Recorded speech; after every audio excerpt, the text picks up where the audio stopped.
Hello, everyone. We're here with our program called Meaningful Interviews. I'm Rabbi Chaim Dalfin, the host.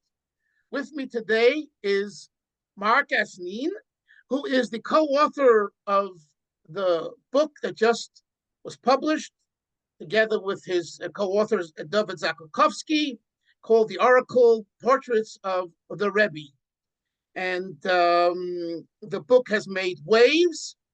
And we're going to talk about it with Marc. Marc happens to be a documentary photographer, and at the time, back in the early '90s, I believe, he was working for the New Yorker magazine, and he had a assignment to come to 770 and in Crown Heights and take pictures of 770, the Rebbe and the Chasidism, and he did a most wonderful job.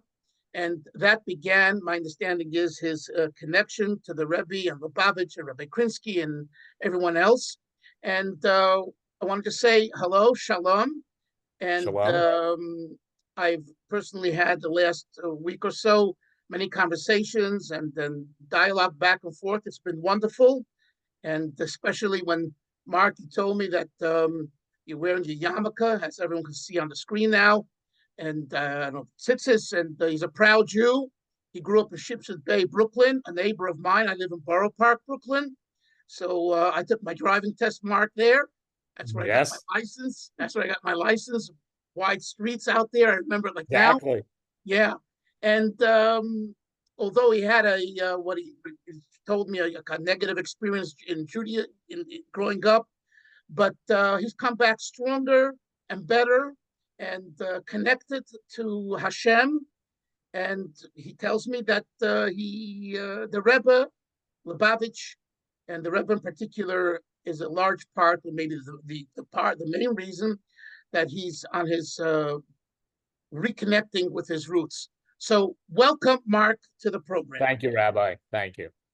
So, as you know, the book was, I became aware of it about 3-4 weeks ago, I forget now, or maybe even longer, that's coming out, and it's coming out in conjunction with the Rebbe's Yahrzeit, which was just yesterday, Gimel Tammuz, 30 years since the Lubavitcher Rebbe passed away, and Rabbi Zaklikovsky, Dovid Zaklikovsky, from what I could see on the Chabad websites and other emails, was promoting the book in conjunction with Gimel Tammuz. And there were certain events, one out in Florida where Marc spoke at, and I watched it online, and it was wonderful. And that was my first introduction to Marc, seeing him and hearing him. And I was very moved by you, Marc, when you're talking.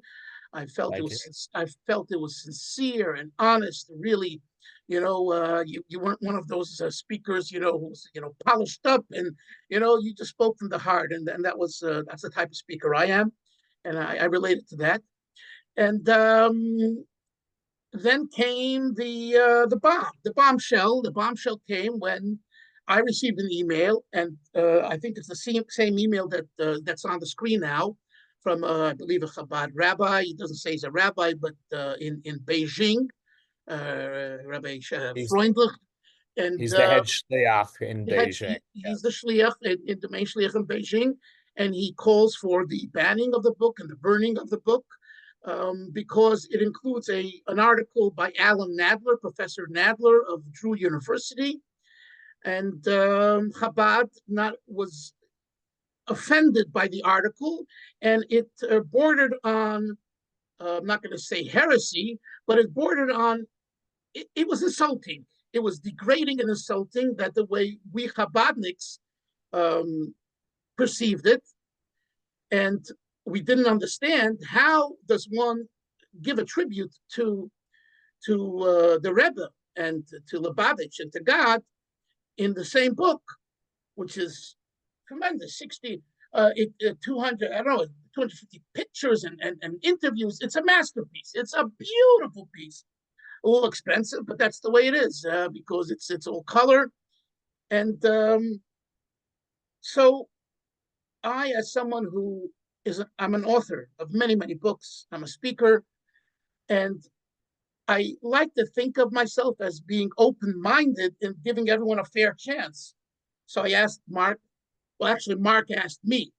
Marc, I made a clip about it, and I voiced my opinion that I didn't think what Zaklikovsky did, without using his name, but it was obvious it's him, was appropriate, especially someone, he has this Lubavitcher archives, and he's a writer for Chabad, and he happens to be a nice guy, and I respect him, and it was just didn't add up. So it was my assumption, based on everything I got across my desk and what I heard and saw, is that it was only he who was really the author, and Marc was a photographer.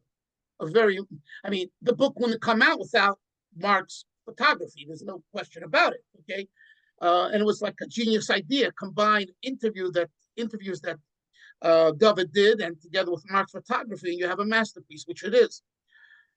But why would Dovid include an article from someone who is considered a Chabad hater? Okay, I'm not saying he is, but that is what comes across when you disagree with the Rebbe and Lubavitch. No problem, everyone has a right to disagree. But when, out of all the articles and all the people, this one fellow who's bright, very bright, and knowledgeable of Torah writes a piece that is insulting and degrading, at least that's the way we perceive it, we Chabad Hasidim, we didn't see how this is a tribute. And quickly, let me just give me one more second, I'll finish. Okay. And quickly, what happened is, I don't think we burnt the book, but the book was banned from Chabad stores, definitely in Crown Heights. Whether they're selling him under the desk, I would say probably they are, but they're not on the shelves. And so when Marc called me, I said, for sure. He said, can I get my fair share? I said, sure, please. And I'll let Marc take over. He told me in our conversations that he's a co-author, not only is Dovid himself. And he told me clearly this was a decision. He'll tell me if I'm wrong in a moment, that he and Dovid made together to include Alan Nadler's article in this piece. And so I will state for the record that I disagree with Freundlich or that other Rabbi Greenberg, who we don't have on the screen, he wrote it in Hebrew, to burn the books and ban the books. This is not Jewish, this is not Chabad, and this is not the Rebbe, okay? And I can tell you, I've had things that I've written that some people were upset, and I'm still upset.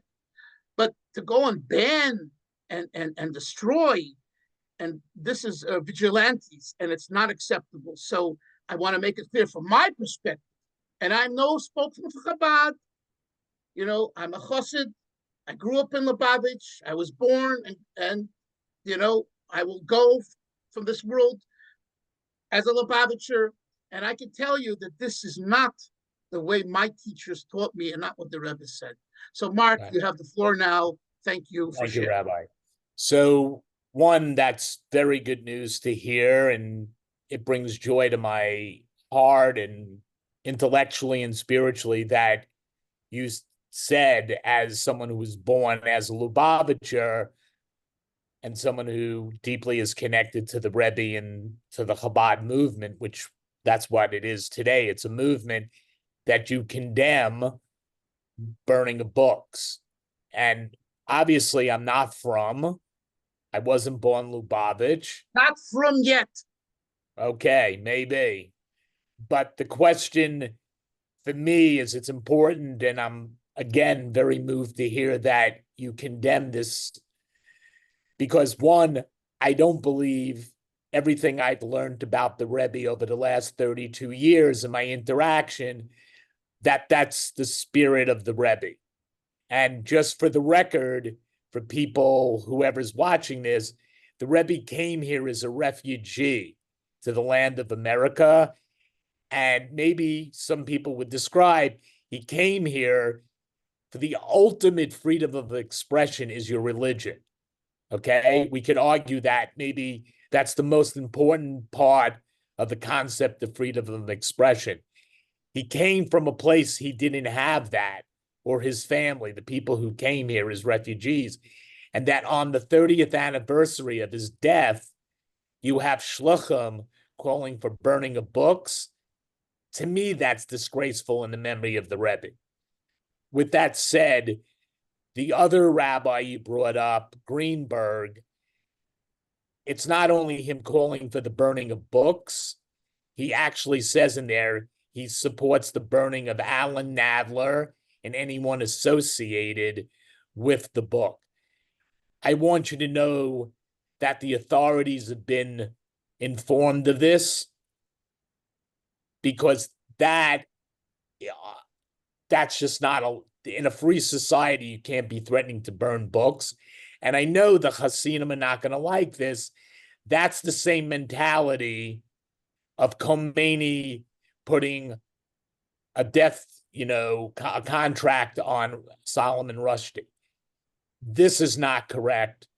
Again, maybe I'll be from someday, maybe I won't, but I think ultimately they need to be held accountable, not just by the law of the land that we live in, but from the community that they come from. Because we know historically that people who stay silent are just as responsible for those who create the rhetoric. And the use of language, do not underestimate, as we know as Jews, the use of language is so dangerous that it can form something else. So that is very good. And I appreciate that, Rabbi. Thank you. As a journalist, as an American, and as a Jew, because I know this is not an easy thing for you to, not meaning I don't know you personally, I don't. Not but yet. I know not yet. Right. But I know in the climate, because of the Oracle, that's not an easy position to take. So to go on, I am a co-author. I've known Dovid many, many years, and many of those interviews I participated in. I was there for the Alan Dershowitz interview, the Newt Gingrich interview, for many of those interviews. So that book is as much mine as his, and I'm also responsible. One of the frustrations that I'm having is that it seems there's two standards. The standard that Marc Asnin is held to, and the standard that Dovid Zaklikovsky is held to. And I've been told, and maybe in our conversations, if I'm correct, it's because he's a Lubavitcher and he's held to higher standards. I would say that that's unfair. We can continue to have that conversation. Also, Dovid does not work for Chabad. Dovid is an independent journalist. Obviously, he's born Lubavitch. He has a very deeply connected spiritual connection to the Rebbe. All those things said, but he doesn't work for Chabad. He's an independent journalist. Now, we can discuss if you believe or other people believe he's held to a different standard in the community. You brought up the banning of the books. I don't have a problem with a bookstore owner in a free society when he receives the book and say, listen, this is not something I want to sell. That's fine. It's his choice. It's his business. That's right. No problem. But that's not what's going on here. There are the certain people in the community. Some would say it's these people or other people who are using goon-like tactics, not physically like goons, but they're using pressure, Jewish guilt, what the threat that you would be ostracized in the community to suppress that book. That's the problem I have. That's a huge problem. You should be able to do, and you said maybe the books are being sold under the table. I don't know. But no one in this society should be threatened either intellectually, physically, or emotionally in what they can sell, because that's a very slippery slope. And we know, okay, so, but you can go now. Sorry. Thank you. So we are on the same page from what I hear you saying in this issue. let's go to another point. And my question to you: Why would you? Yes. Why would you and Dovid? But I'm talking about you now, Mark. I'm here. Why would you want to include an article like Nadler's? Whether it, I don't care whose it is, Nadler, whoever the name is, makes no difference. Why would you want to include in a book that you are proud of? I am. And it's a masterpiece. And it's about the Rebbe. Right. Right? Why would you want to include it? Like I asked you in our private conversations, would you put out a book about your father? Good. I'm going to answer that. Who, again, remember my point, Mark. Not disagreeing is fine, but seemingly hating, insulting, this is what bothers me. Okay. And I don't understand your logic. Okay. So when you brought it up the other day, and I think this ties in, and I respect this metaphor of the father. For me, the Rebbe's, I don't have that connection to the Rebbe. I'd be lying to you, and I'm not ever lying specifically, even especially about the Rebbe. Okay.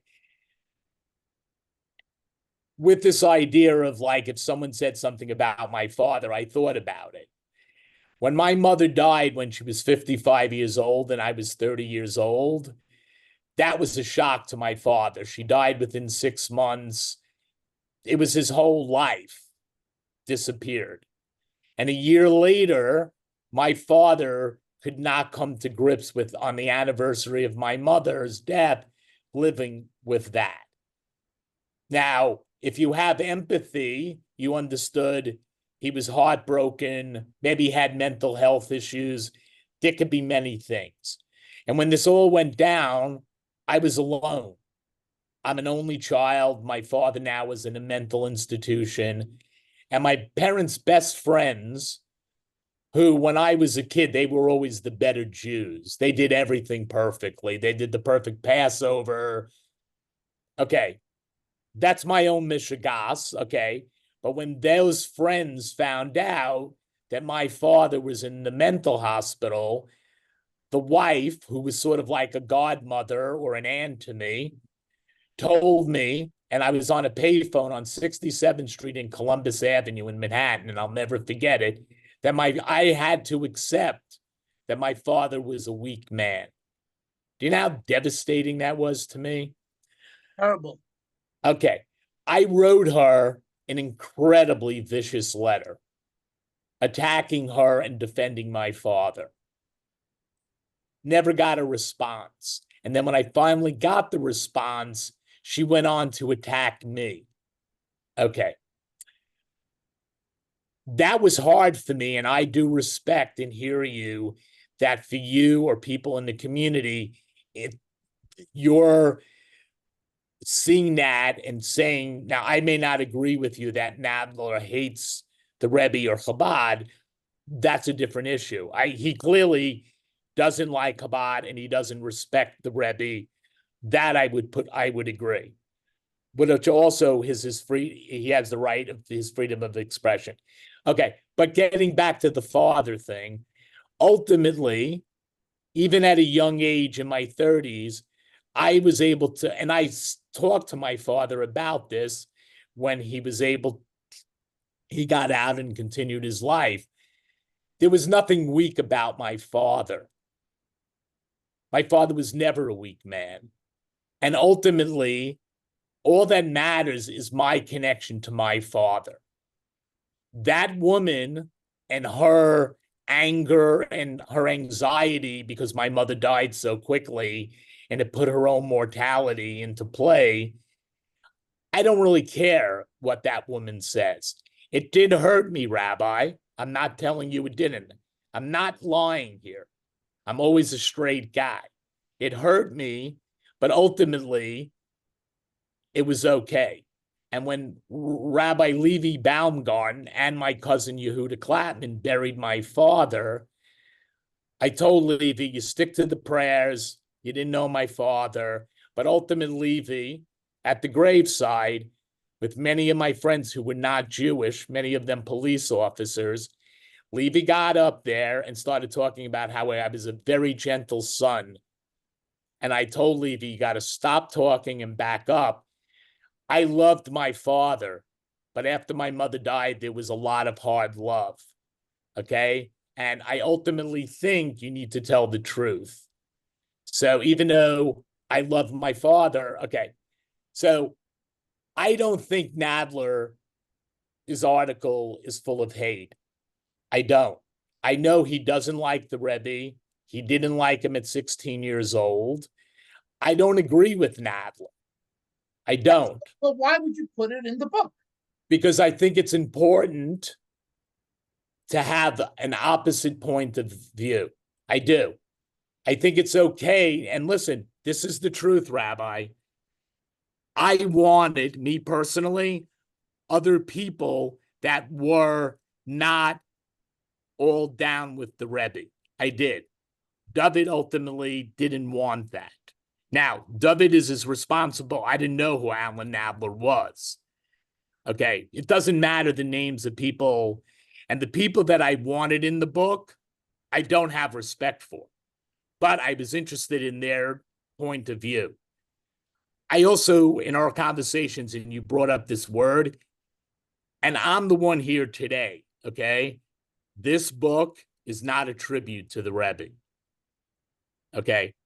Personally, the Rebbe changed my life, brought me back to Yiddishkeit. I was always a proud Jew and a loud Jew, and I never not identified as a Jew, okay? But what the Rebbe gave me that I was missing in my life was unconditional love from a Jew. And I was told I was good, I wasn't bad. I don't agree with Nadler. His experience with Chabad is very different. He was born modern Orthodox, if I'm correct. He had a very different path in life. For me, for a second. Okay, yeah. Mark, let me have a chance now. Sure, go ahead. So what I heard you say, what we heard you say, yes, just to verify that this is what you said and what you meant to say. Sure. That you didn't even know that, and that That's true. It was Dovid's choice. No. I didn't know. No, I didn't know Alan Nadler. That's true. It was both of our choices to put it in. There's nothing in the book that one person bullied. No, I understand that, Mark, but he brought it to your attention. Is that correct? Yes. Thank you. Right, so, but why? But my question. One second, Mark. Sure. So Chabad is asking a question. Dovid Zaklikovsky, why would you do it? Now moving away from Mark. We heard Mark's story. Now we're moving away from Mark. Right. Why would you, Dovid Zaklikovsky, bring to Mark's attention Alan Nadler? Because he's a journalist. And in the book, we were discussing putting people in the book that didn't agree with the Rebbe or the Chabad movement. You can use your words however you want, Rabbi. This is not about Dovid doing something subversive or he had an agenda. Everything in this book was agreed on by both of us. The people that I wanted to be in the book that were controversial figures in the history of New York that could have said something about the Rebbe, one person, it just didn't work out. And then Dovid said, I think, Alan, this is enough. We agreed that's enough. I'm fine about the outrage. I actually appreciate your passion. I do. Like, I may not agree with it, but I got to be clear to you and everyone else here. This is not Dovid Zaklikovsky did it. This is Marc Asnin and Dovid Zaklikovsky. Not saying that Dovid doesn't need to be held not accountable, but Dovid's name is on the book. I'm the one here today. Nothing could be put on Dovid that's not on me. Now, Dovid's not here today, so it's better to discuss me. Right. I was not doing a tribute to the Rebbe. Right. I think the book is a tribute if the readership takes from it that. If someone told us recently, obviously I'm not going to give a name because of the pressures that's going on. He had a problem with one of the interviews that in the book, he's a Lubavitch, born and bred, because she's a Mashiach person. And he didn't like that. Now, listen, we know this is not a new thing about Mashiach and non-Mashiach. So it gets back to the thought police. Should I not put that in because she thinks the Rebbe is not dead or the Rebbe is somewhere else? Or listen, way beyond my pay scale, Rabbi. For me, I'm not interested in the Mashiach thing. It's beyond my pay scale. For a Jew like me, you can hear both sides. We wouldn't know what's right or wrong. For me, this book shows that 50 people were somehow touched by the Rebbe, either directly or indirectly. And those Jews are in the diaspora. And to me, that is the legacy for me. My main interest in the Rebbe is that he was revolutionary in how he approached Jews in a new land in the diaspora. Right. So for me, if you read the book, and let's say you like half of the essays, you don't like the other essays, that's okay. Right. That's okay with now, Mark. Sure. But you do understand why there is an outrage, correct? I understand emotionally that your connection to the Rebbe, I do understand that. I respect that. Right. But wait. And you also understand why there is, I don't know if the word outrage, but why people are upset and really wondering why Dovid, you say, well, let me wait, give me a second. Sure. You say, you guys made the decisions together. And in the beginning, you said, you're talking to me. Mark, I don't believe anyone has a question on you. Now, you said that's not fair. That's a problem. Wait. One second. Okay. When you have a membership in a club, a golf course, there are rules and regulations. Is that a problem? Is that a problem? Yeah. Because ultimately, we know in Chabad, there's not one voice, and you know that. So just on the concept of Mashiach, that this crew doesn't like that, these guys don't like that. So there isn't a membership.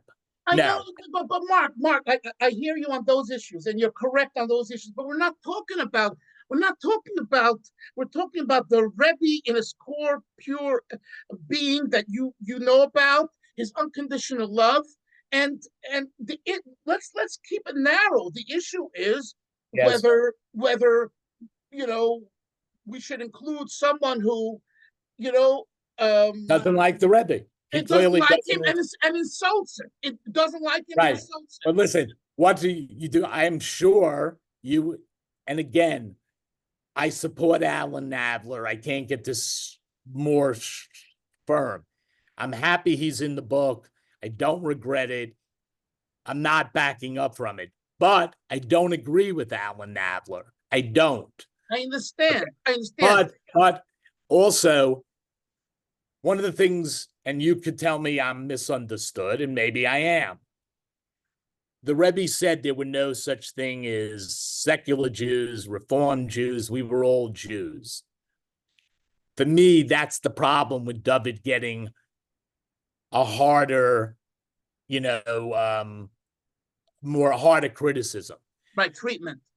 Right. So that's, if you're going to dish it out, that's fine as long as it's legal, as long as no one's threatening my life, which has happened. I have no problem with you dishing it out. I didn't hide from you. I came here today, and I'll come here anytime you want. Wonderful. Okay. But I'm not going to agree that Dovid should take a harder examination. First, I don't think because you lured. Now, we're going to agree to disagree. I don't, as an American, as a Jewish American, as a journalist, a documentary photographer, I don't think Dovid should be held on a different level. I don't think that's fair. I just don't. And I'm not, and if, listen, you don't know me, Rabbi, okay, and maybe you'll get to know me. I would never, ever not stand for what I believe in. So if I didn't think that the Alan Nadler thing should be in the book, I would have never given in to Dovid. This is just not like Dovid convinced me to do something. That's just not who I am. Right. It's just not. Like, I mean, that's just, I mean, feel free to ask around Chabad. Right. But we have, and the conversation, Zoom is almost ending. But okay. Based on what you said earlier, that you didn't know Alan Nadler, you never heard of him, and you don't consider him a hater, right? So I didn't say that. I don't think he hates Chabad. He clearly doesn't respect Chabad. Okay, right. Okay. But I don't think he's full of hate. It seems to what I hear from that is, if I were to know that he is a hater of Chabad, I would have not included him. This just gets back to what we discussed on the phone calls. It's very dangerous to get into the thought police. And that is the great thing about this conversation. You may think he's full of hate. I don't. I think he's an intellectual. I think he came from a certain lane in Judaism, and he was turned off to Chabad. That's fine. I'm going to tell you today that with the shliach from Beijing and the shliach from Alaska, and specifically him calling for the burning of Alan Nadler and anyone associated with the book, that's hate. For me, that's hate. Now, I understand where the hate's coming from. I'm not stupid. They're emotionally torn by what was published and who Alan Nadler is. To me, that's not what the Rebbe represented. Okay? To me, that's hate. But you know what? You can't threaten someone with physical harm. You can't. And that's why the authorities have been notified. And I agree with you. Right. But I do think that the rabbi from Beijing, even though I find it disturbing, he wants to burn books, and he's living in a communist country where freedom of expression, I do give him that he has the freedom to say that. Now, I don't like it, and I think historically, no Jew should ever be talking about burning books. But I do respect that people are upset. That's fine, Okay. I mean. So here's my question. Yes. Would you and Dovid consider in the future? Never. What? You didn't let me finish my sentence. I know. We're never publishing another book with it. We would never let the pressure of the community. Now, again, a certain part of the finish community. Your sentence. You would never republishing the book with. I'm never without Nadler's article. Now, what I wanted to say is, if the book sold out, if we sold the book under the table, as you put it, and I'm just kidding around, maybe that is a decision that could be made.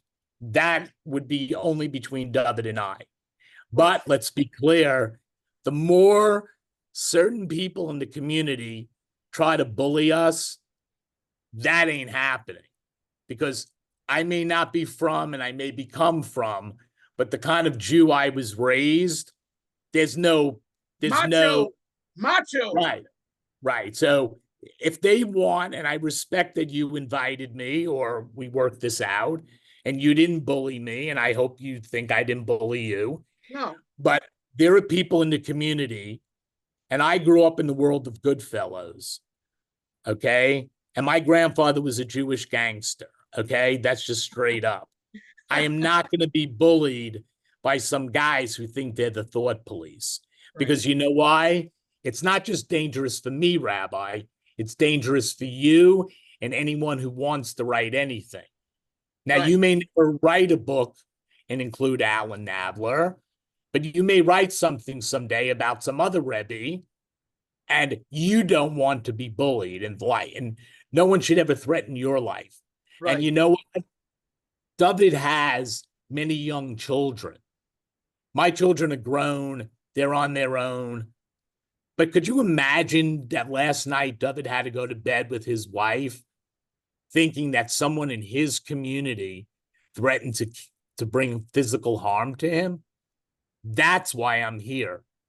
And that, is not what the Rebbe was about.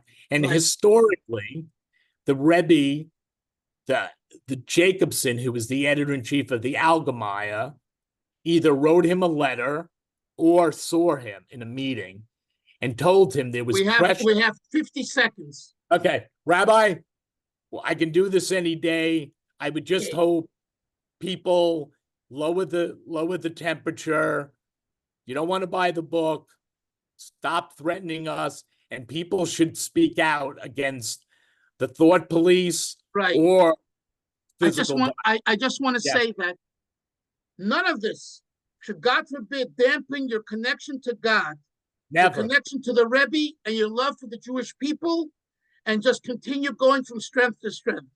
Because there are plenty of people out there. Most people do not think like these two people burning books and all that thing, And you know that from the beginning. I never ever suggested that. I didn't say you didn't. And I appreciate you